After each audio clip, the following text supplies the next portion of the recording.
Good morning, everyone. Happy Tuesday morning to you, and welcome back to Morning Musings. My name is Don K. Preston. I am the president of Preterist Research Institute of Ardmore, Oklahoma, currently addressing some of the issues that you have asked me to talk about here on Morning Musings. One of those topics is, had a couple of videos on it now, the topic of the red heifer. I've had people contact me just really honestly all in a dither. So frightened with all of the claims that we're in the last days. How do we know we're in the last days? Well, because a red heifer has been born. As I shared with you in the last videos, folks, when I was in high school, I remember this very, very, very vividly. There were the claims that a red heifer had been born. And there were claims, by the way, of folks in America who have farms in which they breed cattle for the very specific purpose of producing a certified red heifer. Now, that was in the 60s, over 50 years ago.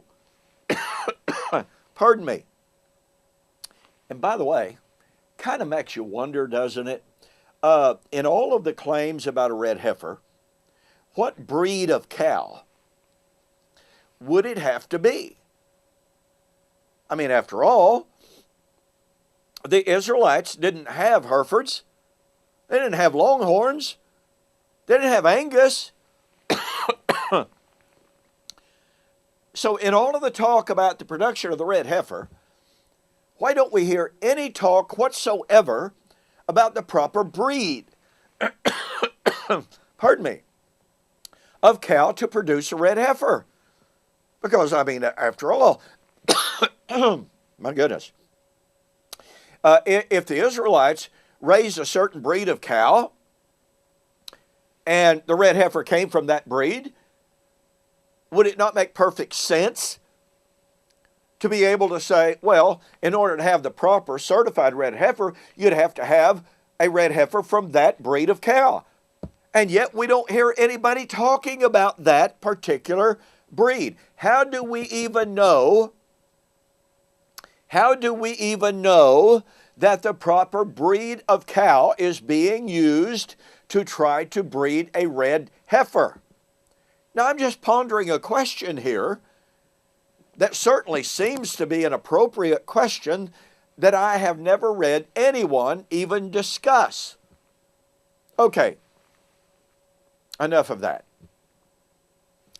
Yesterday I shared with you that in all claims of the birth of the red heifer, the one fundamental fact that is being 100% ignored is the indisputable fact that the law of Moses has been removed. But the law, the mandate, the requirements, the description of the red heifer sacrifice is found in Numbers chapter 19, an integral part of the law. You therefore cannot say, well, they've got to have the ashes of a red heifer to sprinkle the temple, the priesthood, the altar. Because if the law of Moses has been removed, and it has been, then any talk about a temple and a priesthood and an altar are absolutely specious.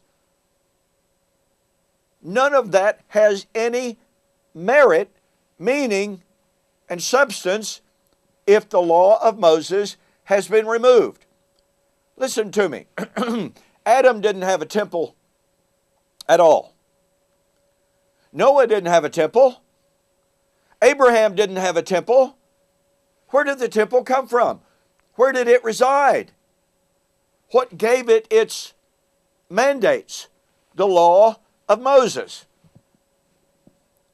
So let me say once again, if the law of Moses has been taken out of the way, annulled, abrogated, then any talk about the ashes of a red heifer and a temple and a priesthood and a sacrifice are absolutely null and void. Now, I've got to address this in regard to the temple because as I just mentioned. Adam didn't have a temple. Some argue that the Garden of Eden was God's temple. Okay, that's fine. But it was not mandated by Torah, was it? Pardon me. Now watch this. You can build however many temples that you want. But who is to be in charge of that?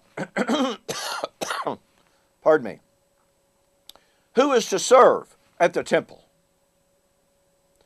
The Levitical Aaronic priesthood. Do you not understand? Do you understand that all genealogical records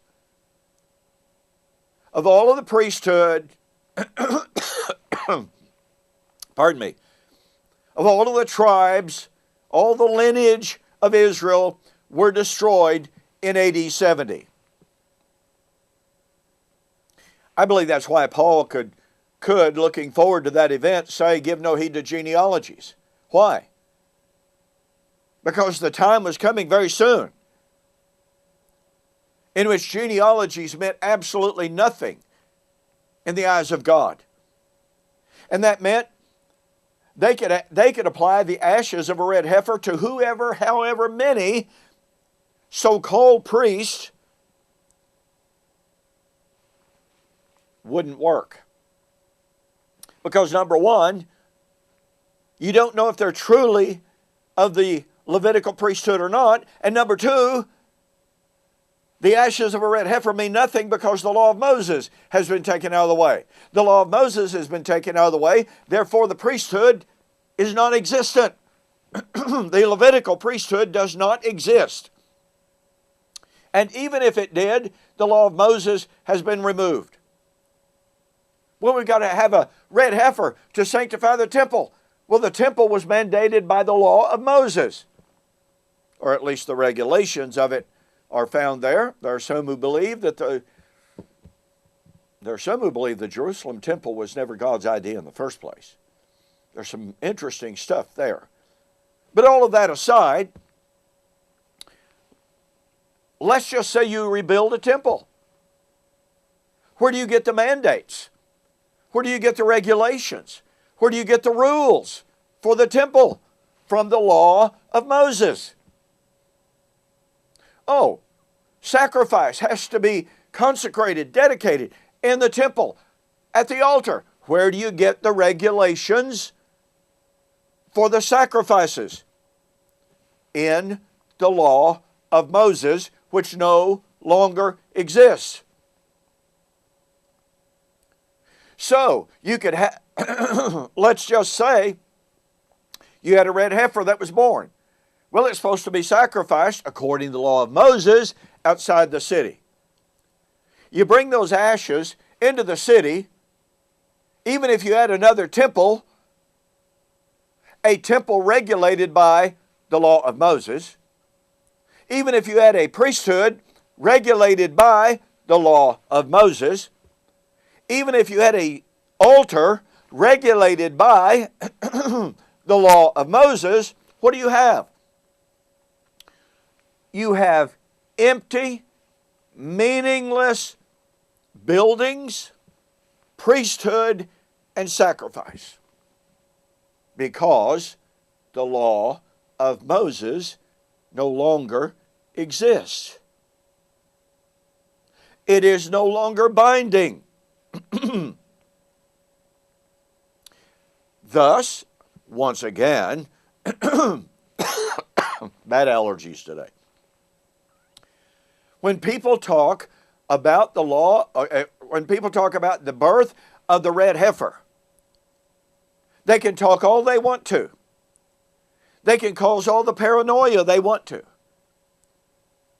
But every single discussion of a temple, every single discussion of the priesthood, every single discussion of the altar, every single discussion of the red heifer falls into meaningless unless you're willing to say the law of Moses remains valid today.